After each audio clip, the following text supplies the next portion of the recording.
oli ku Bokat TV. Leero enkya ne luli Bokat TV. Buterevu oli ku Bokat TV. Mina Heights nga bulijjo nkulamusiza yonna gy'osinzidde era nga nkwebaza okubeera ng'okyasobola okuba ng'otuninga. Nkusaba obeere ng'oyongera okusubscribinga ku YouTube channel yaffe, osharinga links era obeere ng'ozilikinga. Olunaku olwaleero nkuleetedde ba X n'embira byange. Mweno program nkuleetedde abaana abali mu mpaka za n'embira byange under Radio Simba. Kakati abaana bano ndeese Dolobondo. Dolobondo yatuuka ku baana 24 abaali wali eri ku Nimrod e Luweero era finals yalimu era nga ne finalist. Dolobondo nkulamusiza nnyo era nkwaniriza ku Bokat. Buuza ku balabi baffe. Right, naye nsanyuse nnyo okulabako abalabi baffe abalungi. Mwebale okulaba Bokat TV, mwebale okuwagira Mina Heights. Bampisa Bonlake aka Dolobondo. X n'embira byange Dolobondo amanya mangi naye ng'ogenda ganyinyonnyola. Bonlake mbadde sirimanyi nzijukira ya Dolobondo ku Radio Simba nga mukulukuta ng'oyimbanga Abdulmulasi. Bonlake aka Dolobondo njagala otubuulire olunaku olwaleero ddala ekirowoozo wakijjawa n'ogamba nti kogende mu n'embira byange kubanga tebyali byangu. Nze nawulira abaana nga mutuufu sisobola n'okubitegeera nawulira ebibuuzo bizibu abaana bayimba ennyimba kyali kitani akuwaliriza. Ebintu ebyansikiriza ogenda mu n'embira byange biri bingi naye kati solobako nga bisatu. Sookera ddala ekitone nakirinamu nga nkyewulira nti nsobola okukola ki sobola okuyimba mu n'embira byange. Ekyokubiri Radio Simba nga yo yandi mu musaayi kuva mu buto kitegeera kati ekyo kitegeeza nga kyonna Radio Simba kyebeerese nga mba nsobodde okyetabamu masobola okukola ki okigendamu. Naye ekirala ekimu ku byansikiriza abaana baali bazze nga babeera mu n'embira byange emyaka egiyise. Nali nnyumirwa nnyo kuba buli finals nali ŋŋendayo, mu kusaba visa nali ŋŋendayo nga ne ku radio mbeerako nyumya ekintu kikola ki. So mu bufunze ekintu wali okyagala nga kiringa ekiri ewaka nga galinga amateeka ku sayidi yo. Kati njagala otuba olunaku olwaleero empaka zino zaali zitya?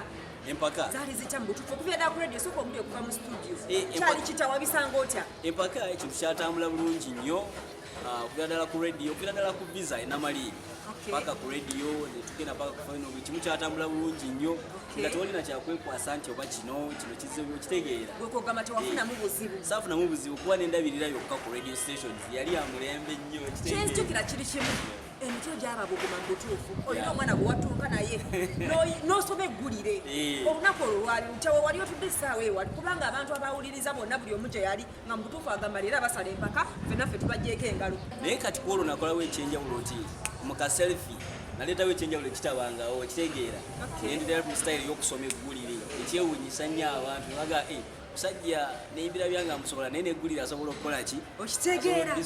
Mutuufu watwewuunyisa nnyo weewuunyisa abantu bangi. Kakati njagala mpe ku experience yo okutuuka wali ku Nimrod e Luweero kati ombulire ku radio nga bwe kyali ne ku finals wali eri e Luweero wabisanga otya? Ye waviirako ku mutendera ki naye mbuulira kyali kitya ddala? Ku finals naviirako ku mutendera gwali gwakubiri naye nga ekintu kyali kya mulembe nnyo. Tewaliwo ogamba nti oba waliwo okusaliriza oba kiki. Omusajja yanzijjako yankuba omuziki nenkola ki ebintu bisingagana nali nkuba naye ate yakola ki ani yakujjako? Yali Kajiiko bali bamuta Kajiiko International Vice President. Wali otuuse wala nno kubanga Kajiiko ye yakujjako kubanga Kajiiko ye Vice President w'omwaka awo mbeera Prime Minister ndowooza kati Radio Simba etereza ensonga akakiiko bakongereko badayeko ba Prime Minister babanga Vice yanzijjako kitegeeza nze mba ndi Prime Minister. Kale Ssebo Dolobondo aka Bonlake kakati mukwano gwange omulungi njagala ombulire baani abakuyambako okubeera nga weetaba mu zino ani yakuyambako kubanga otuuka awo watuuka finals? Abanyambako nteekateeka ennyimba zonna ze wayitamu. Music yenna gwe nayitamu ennyimba zonna ze nayitamu nazeewandikiranga nazeewandikiranga kujjako nayitako mikwano gyange nimbebuuzako nembaga kano kali katya kanaakola nebagamba kajja kuwa omuntu awo nikola ki nga mugenda maaso netukatwala mu maaso. Kati njagala ompeeko anthem ze wayitamu. Anthem mpa akataka wala okulukute n'ekituku sabula anthem anthem ezasinga okumpanika niziwanika ebbango yaliweti laavu yakasiru ng'enyuma n'okumukwana byanguwa toba na bingi byakwesoma bwajja gy'oli tewemenya gwesonga ku kyoyagala oba omaze. Alo bana bannange mutuufu emitwe gye babuguma sabula ekituku Love uvuka stupid enjoyable, even to con is too easy. Don't break yourself, just point on what you want. Oh my god. Okay, among the two hits, mpayo hiti bili. Among all the songs waimba, mpayo hiti bili. So walio ine ezakabi ku radio. Hits nalina ezakabi. Hit naddala yasinga okumpanike bango yali ya swimming pool. Limba nadamula swimming pool. Ipegamaze nenutuma amatuga nakamya. Era wayita musaka budumulasi omufananye eddoboozi akapera. Kali wekati. Mwabalina enviiri mwewalanga ozisalanga okozesa jirita oyinza obutuka kisaana kasheva ozimu mpola ng'oziva wansi eno tobanga nakamya yakozesa jirita anti yeye ekikumi akekkereza ssente amatu yagasala kati takyawulira ne bw'oyita oddamu okola kyaweerere fiiringi zabula yayita wazibu amatu ago gasika agafuula ekyo yalajananga ngasenga musanyusa agamunaanudde kimala mpakalala njagala bubiri yo hit songs ne hit eyokubiri yasinga okumpanika yali Chiwani Bobi Wine. Okay. Kyali kibe kyatagula nabumafu n'ebiwundu yandeka ku bowa holo ye nayingira ekikajjo nali manya salaziki kumbe siraje yamuswamye ebidomolo lwajjula n'engenda ntere munonye nabuma yekanga yalowooza bawe yabasanze kwe kusituka dduka emisinde kumbe jadde eri ekibe ekibate nga kyakazaala kyamuluma ate wakyamu kati ali kiruddu gye bamutwala yanyiga biwundu kimala bonna ketoli musajja mwangu nakusobola ojja kunsobola kati kankubuuze njagala ompeera abavubuka omulabye omuvubuka bubaka ki bw'omuwala ddala abaana bagenda mu industry y'enneyimbira byange sizoni eno mumpeera obubaka bwonna obulungi obunamuyamba. Abaana abalina essubi erijja mu industry ya neyimbira byange radio Simba's neyimbira byange kyembakubiriza olina okujja ng'okimanyi nti gwasinga abakola ki abazze bonna okitegeera kyoba olina osooka oteeka mu birowoozo.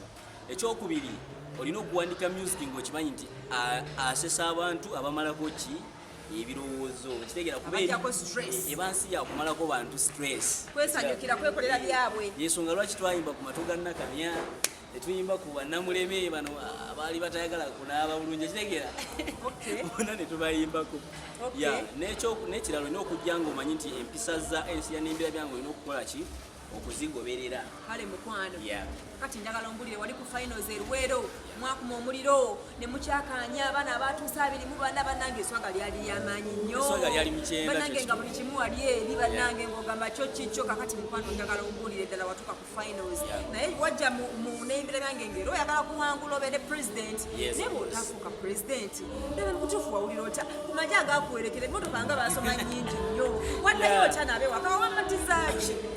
Of course. Nedda. Tewali buzibu bwonna olw'ensonga n'abawagizi bo baakiraba benajja nabo baakiraba nti mutuufu nkikoze eki kikubye n'ekiganyi buganyi okitegeera era toddayo nabo bonna nga bakkiriza nga bagamba mutuufu kikoze eki kikubye buganyi. Kakati mukwano webale kubanga wekkiririzaamu ekirala njagala ompeeyo akatalekeka mu butuufu njagala ompeeyo ekifaananyi ky'omuntu gwe weegunga wali badde omweyagaliza naye ng'oba oli awo oyinza okuba tolina busobozi obanga tolina approach naye nga owulira omwepikira yali baddaani nga mukyala njagala mukyala omukyala gwensinga okubanga mweyagaliza era nga nefuna chance kanona namusiikanyako bwati siyinza kubulawo kyenkoonayo. Omukyala yayimba hajjati wa haji bamita Vivian Tendo yesiya oyo mwana ebintu byemwagalako bingi era nsabira nga nange bwenesabira Katonda akole ki asobola omunsisinkanya mwana alina akaggala kenjagala okitegeera amahayiti gali genyini genkola ki siri muwanvu nnyo olulyo oluzaale print obanga tolina hayiti ofuna owa hayiti zaale media otegedde kakati mukwane njagala okasika ebigambo byokasukayo amanda mu kituku Vivian nali mutokose mu Luganda. Lwaki Luganda? Kitwale tutamanyi Luganda. Tutamanyi Luganda. Onswaza ddo. All right. Yenze wano kale. Vivian, lwaki yetwa emenya? All right, yeah. Okay, how are you? Lily, I've been looking for you all along. Looking for me for all along? Yeah, today. For what? I've got a chance that I've I've seen you. I don't know how I can express myself to you. But What really, is your message for me? my message to you, it's like I feel like being the one that cares about you, the one who cares about you. How do you see? How do you feel when I tell It's you? a no, it's a no, it's a no. Yeah. It's a no for me. It's a no. No, it's better you tell me that I give you time and you think about it. Don't bother. Other than disappointing me like that. Eh? Don't bother. It's a Oh no. my. Ndeka bibi Obulawo yange. ebitali byangu kati omwana akuletenze masasale empaka nalanga obulamu kati gira okola training onamu meetinga olwokubanga oli muvumu kubanga ngeri gyogiragira omwana ganagamba omuyaya njagaza ki tuli kuki waneeno omulabi waffe ali kupaka kiri waneeno kinja kyanange bannange bintu si byange byakutokota Mbona nyitu pia ni mwangu. tonakuyitamu kakati mukulu Dolobondo Yeah. njagala omulabi waffe ali ku Bokati Buterere obere ng'omubuulira wawo oli essaawa eno tukumanyidde mu Dolobondo owa radio Simbazi n'eyimbira byange season 6 Yeah. kakati leero njagala otubuulire wawo oyimiridde music wamutwala mu maaso wakivaako bw'otaafuna ntebe ya bukulembeze bwa pulezidenti wafuna ndugu oba oli kuki Right. Bwe twava mu neyimbira byange chance yaliwo ti twafuna ekibiina abamu ku baana abaali mu neyimbira byange 2019 nababawo abagagga abatukwatako ne batuyita tubaka ekibiina ekitukola ki kyetutandikira nga right now ndi mu kibiina kye bayita Rios Production. Era nga nze omu ku basoose okukola oluyimba olusooka. Awo oli mu Rios? Yeah, ndi mu Rios. Nkiwulira ewandegeyo oti mutabuse. Yeah. Kakati njagala obeere ng'otuwa akapeera k'oluyimba lw'oyogeddeko oluyita batya? Yeah, akayimba kafe akatrending kasaawe nakatambula bakayita mbeerayo. Mbeerayo? Yeah, era nga kali bwe kati. Sabula akayimba. It's been a long time nga sikulabako, mbeerayo. Naye lwaki tonkubirako, I've been calling, katogikwata, okitegeera. Nkawulira. Don't worry anymore, wasula eno nange bensula, abasajja abalala bye bakola si byenkola me are so different, baby mbeera mu kuyiiya, kirabika gw'olinawo bw'obirowooza weegumye, omukwano gwo baby mmanya nguleeta. Kuchani mujjuvu teryasunasuna eno lavu yo tetukunze nagisiringa abawala abalala baby n'abamutinga yo masota di season of the winter me a bread girl call you my butter oli wanyo nakiriza nnyo abaana mulina waako Yeah. mpolampola naye nga bambi mwebale kubeera nga mwewaayo ne mubeera n'okukkiriza ne mwekkirizaamu era nga twagala okubeera nga nkusiibula obadde ku Bokati Buterere era weebaza omulabi waffe basiibuleko abalabi baffe abaku Bokati. Yes, omulabi wa Bokati TV weebale nnyo weebale ddala okubeera nga olaba Bokati TV weebale tuwagira weebale kuwagira n'eyimbira byange Radio Simba weebale kuwagira Rios Production weebale kuwagira Bonlake Dolobondo straight away from you.